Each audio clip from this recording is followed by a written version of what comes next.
Hello, everyone, and welcome back to Education Insights Daily.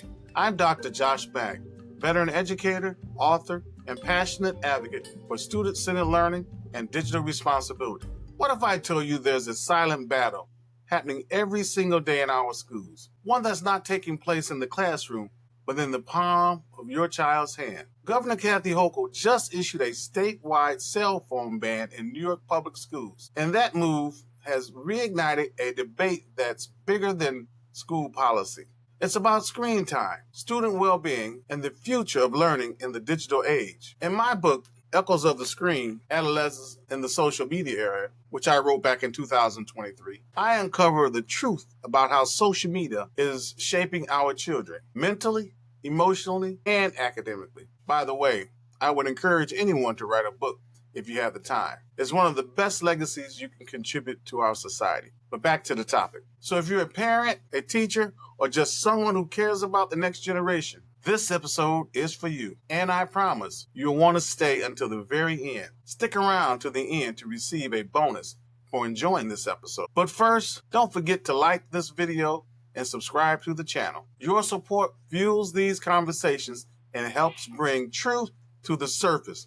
Now let's dive in. Social media isn't just mindless scrolling. When used with purpose, it can ignite learning, build community, and elevate student voice. Here's a case study from Oxford's Dr. Tom Crawford from 2017. Dr. Crawford turned a YouTube channel called Tom Rocks Maths into a global classroom, reaching thousands of students and transforming how math is taught. Yes, that's maths with an S. He's a great math teacher, but maybe not so good with English. Take a look at this video, Oxford Calculus, partial differentiation explained with examples. I'm not trying to overwhelm you with calculus, but I want you to see the power of social media when used with purpose. Hello maths fans, this is Dr. Tom Crawford from the University of Oxford, and today we're talking about partial differentiation. Partial differentiation is what happens when you differentiate a function of more than one variable. So if we start by considering the standard derivative, so if I want to know df by dx for a function f of x, then this is equal to the limit as h tends to 0 of f at x plus h minus f at x divided by h. If we were to look at the graph of this function, which maybe would be something like the following, so f of x and then x, perhaps it would look something like this, then what we're doing here is we are taking a point here, let's call this x, another point at x plus h, and what we're doing is we're approximating this gradient and we're taking the limit as we allow this point to move closer and closer to x.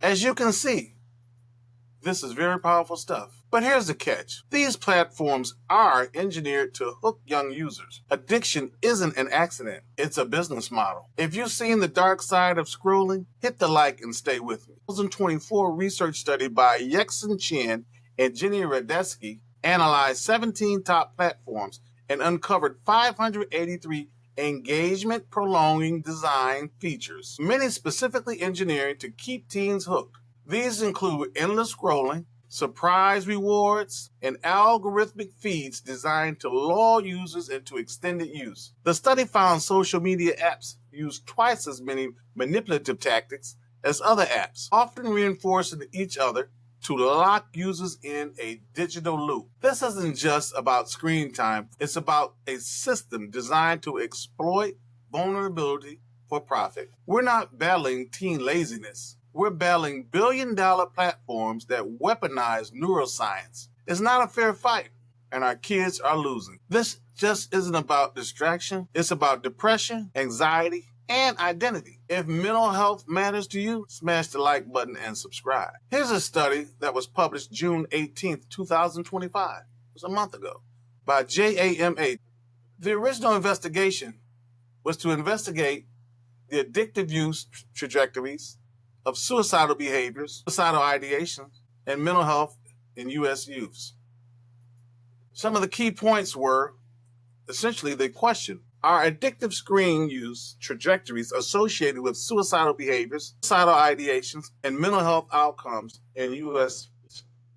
findings?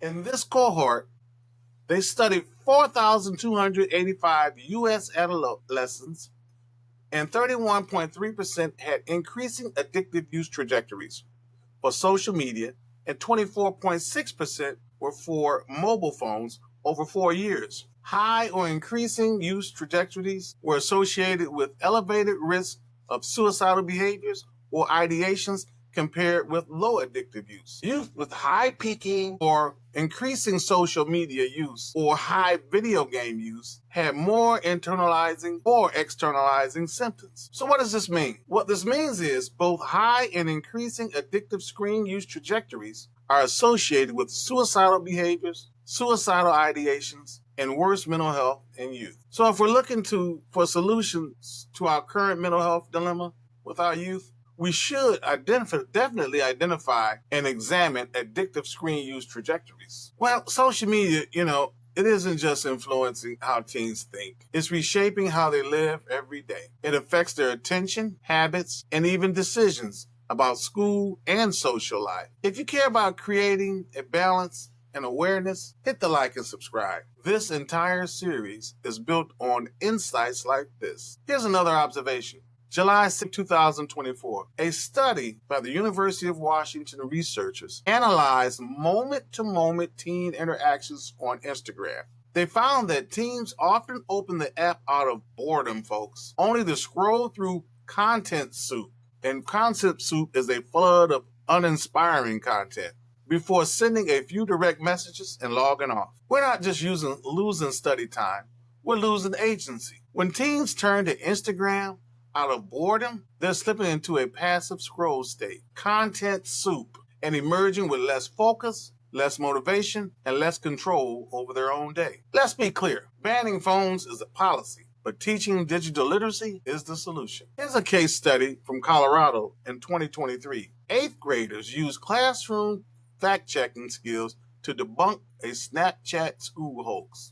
So here's what happened. In late 2023, a false rumor about a school lockdown spread through Snapchat, created fear and confusion among students in the Colorado Springs District 11. Rumors circulated that a threat was imminent, leading to anxiety and mistrust. District officials investigated, found no danger, and used this incident as a teachable moment. Watch as local news breaks the story of a school lockdown sparked by a Snapchat hoax. Scare today for students and parents when police showed up at an elementary school on the northeast side of Colorado Springs. They tell us they got a call about a man with a rifle near campus. This was the scene at Ridgeview Elementary School after officers searched the area and determined the call was just a hoax. That school is near Dublin and Peterson Road. Springs police tell us the call promoted a lockdown and a large response from officers. It happened just after 11 this morning. According to the report from KOAA News Colorado Springs, the district's response included a public safety announcement urging students to verify information and report rumors instead of sharing them blindly. Shortly afterwards, internal reports confirmed that 8th grade classrooms implemented digital literacy lessons, teaching students how to fact-check the Snapchat rumor using reputable tools and cross-referencing sources, effectively debunking it on their own. So here's the moment of empowerment. Kids debunking a digital hoax. They sifted through Snapchat noise, found incredible facts, and restored calm. People, that's digital literacy in action.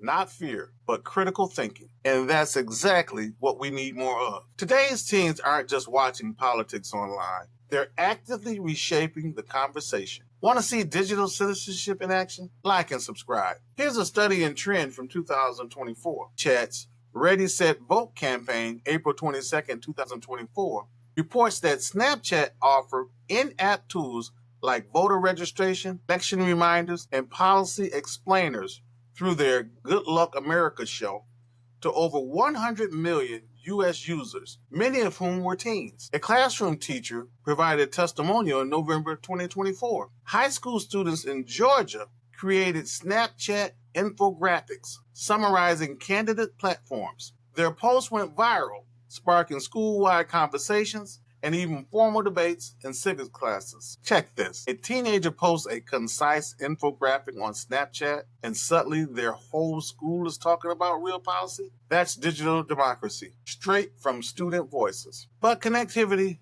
comes with risk, especially for young people unaware of who's behind the screen. A 2025 BMC Child and Adolescent Mental Health Study revealed teens with high screen habits were twice as likely to face predators or phishing attempts online. This isn't fear-mongering. It's a reality we ignore at our children's peril. Check out this video from the Seattle Police Department asking for $5 million software to help catch online child predators. An unusual and urgent call to action from the Seattle Police Department. SPD says they're hoping to raise $5 million in donations and grants so they can better protect kids.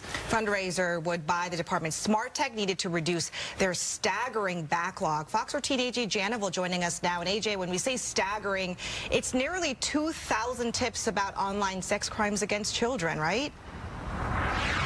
That's right, Hannah. And what these officers are telling me is this new software would use AI to catch these predators quicker, as well as protect the investigators from the trauma they have to deal with.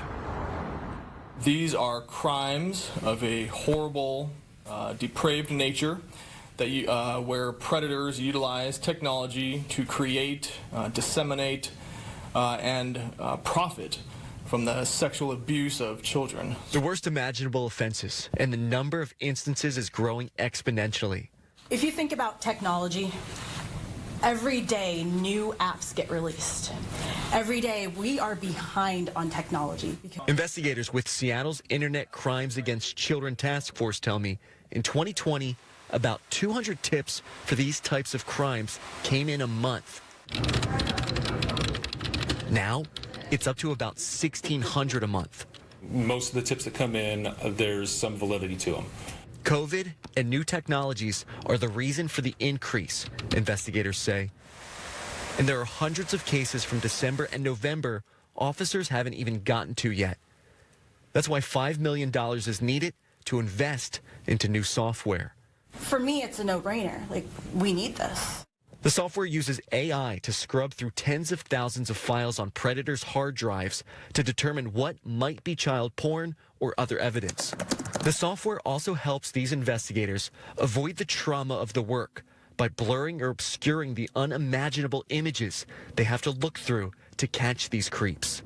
Finally, the tech will catalog new versus older images, helping to find and save children being exploited. It's rewarding because we go after the really, really bad predators. It's meaningful work because you are protecting the most vulnerable. There's no money for this software in the city's budget. That's why the police department is asking for your help. For more information or even to donate, go to fox13seattle.com. Reporting live in Seattle, I'm AJ Janival, Fox 13 News.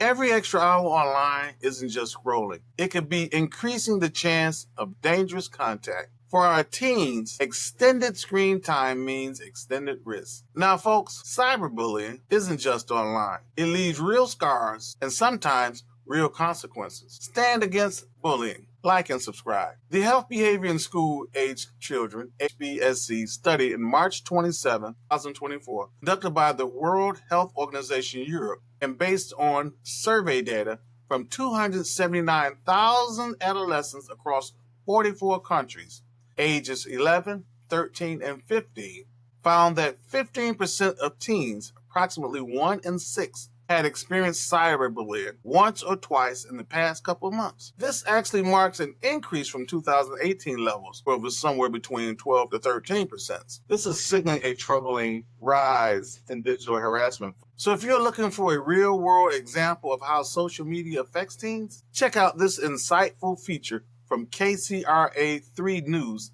titled Unplug: What Happens When 4 Teens Take a Break from Social Media. This aired November 28, 2024. In this experiment, 4 teens are challenged to take a 3-day digital detox. No scrolling, no posting, no notifications. It is the ultimate test of willpower, and what happens might surprise you. 3, 2, 1. Oh my gosh, it's asking for a password. No! Oh, it's not. Despair sets in for 4 Del Campo high school students. Stabbed me in the heart. When the reality of the social media experiment rules are revealed. No Instagram, no TikTok, no Snapchat, no YouTube. When I saw Hulu and Netflix stuff, I went like, crazy. The teens admit they spend a lot of time on their phones. Let's pull out your phones and let's check your screen time. Last week mine was 7 hours and 27 minutes. A day? Yeah, daily average, yeah. 7 hours and 30 minutes. Mine was about 4 hours and 20 minutes.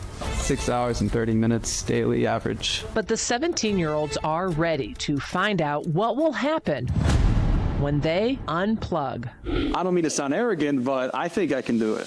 To take away the temptation, Celica Kelly deleted all of her social media, including her TikTok account with 41,000 followers. Social media kind of gives me anxiety. I feel the constant need to post. And I think I need to like step back and like enjoy life outside my phone. If I can make it through this, maybe I'll just keep going after it's done. Just being able to just go through school and go through life without relying on this. They know that scrolling through Instagram or watching videos on TikTok might not be the best use of their time, but they feel compelled. Dr. Shauna Malvini-Redden is a communications professor at Sacramento State, studying the effects of social media and communication. It can be really difficult, especially with social pressure, where you know your friends are online and you know stuff's happening, so the fear of missing out phenomenon. Okay, day 1, no social media. I was a little sad. I wouldn't say I'm depressed over it, but like I'm okay. I'm just okay. I took a bath like a couple minutes ago, and I usually go on my phone then. I was bored out of my mind. But I think I'm gonna be fine, so I only have 2 more days, so.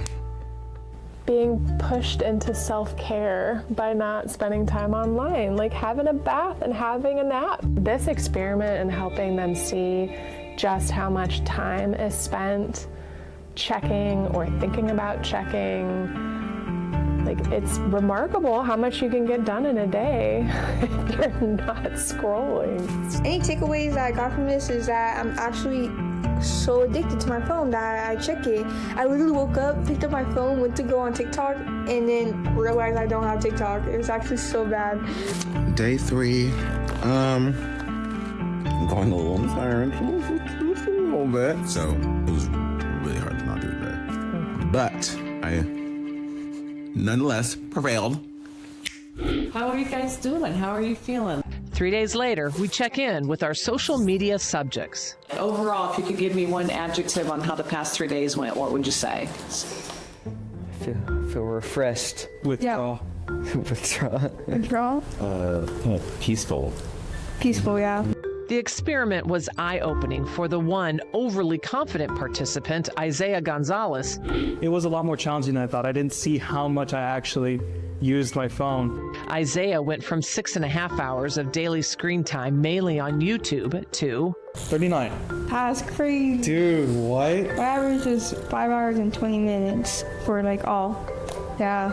Now that Celica passed the test, will the apps stay deleted? Oh yeah, they're downloading right now. I tried my hardest to stay off it, and I did. So I was actually really proud of myself. DeAnthony cut his phone time in half, discovering how to make meaningful connections in person. I talk to my mom a lot more. Yeah, that was definitely a better way to spend my time. The teens also use that extra time to see friends in person, read a book, get some sleep, and actually finish their homework.